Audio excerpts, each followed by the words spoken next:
அந்த சுப்பிரமணியன் குறிஞ்சித்திரையின் தலைவர் அல்ல, நம்முடைய முருகன் குறிஞ்சித்திரையின் தலைவர். அது அந்த சங்க இலக்கியங்களில் இருக்கிறது. சங்க இலக்கியத்தில் இருக்கிற முருகன் தமிழ்நாட்டில் மட்டும்தான் அறுபடை வீடு, வேற எந்த மாநிலத்தில் அறுபடை வீடு இருக்கிறது சொல்லுங்க. அதனால்தான் ஒரு கேள்வி எழுப்பினேன், அதை சிலரால் பொறுத்துக் கொள்ள முடியவில்லை.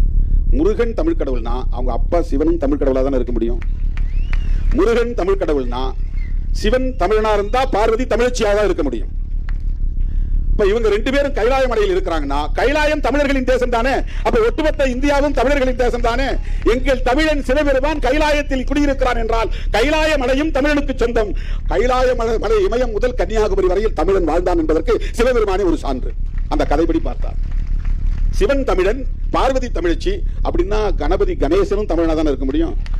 ஏன் கணேசனை தமிழ் கடவுள் நீங்க யாரும் சொல்றது இல்ல? இதெல்லாம் லாஜிக்கா கேட்டா அவனுக்கு கோபம் வருது. எங்களை மட்டும் ஏன் அசிங்கப்படுத்துறான்? இந்த கதைகள்லாம் வேறு மதத்தில் இல்லையே. இந்த மாதிரி புராண கதையாடல்கள் வேறு மதங்கள்ல இருந்தா சொல்லுங்க, நம்ம பேசுவோம். இந்த மாதிரி கதையாடல்கள் இல்லை.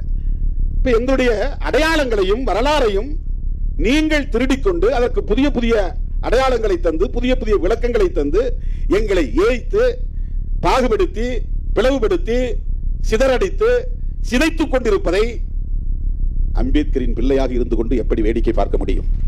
பெரியாரின் பிள்ளையாக இருந்து கொண்டு எப்படி வேடிக்கை பார்க்க முடியும்? நாங்கள் இயக்கம் கண்டிருப்பது நாடாளுமன்றத்திற்கு சட்டமன்றத்திற்கு சீட்டு பேசுவதற்காக அல்ல, பேரம் பேசுவதற்காக அல்ல. நான் திடீர்னு தேர்தல் பாதையை வேண்டாம்னு சொன்னாலும் சொல்லிடுவேன் என்னைக்காக ஒரு நாள். அந்த நிலைப்பாட்டை ஏற்றுக்கொண்டு என்னோடு வரக்கூடியவங்க வாங்கன்னு நான் பாட்டு போயிட்டே இருப்பேன். இவனுங்க நம்மளை சராசரியா எடை போடுறானுங்க.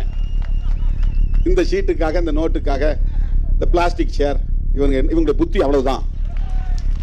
நான் தரையில உட்கார்ந்து இருந்தாலும் பிளாஸ்டிக் சேர்ல உட்கார்ந்து இருந்தாலும் சோஃபால இருந்தாலும் எல்லாம் ஒண்ணுன்னு நினைக்கிறவன்.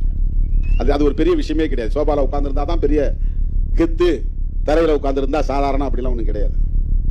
ஏன்னா அவனுக்கு அப்படி ஒரு மதிப்பீடு வச்சிருக்கிறான். எனக்கு அந்த மதிப்பீடுகள் கிடையாது.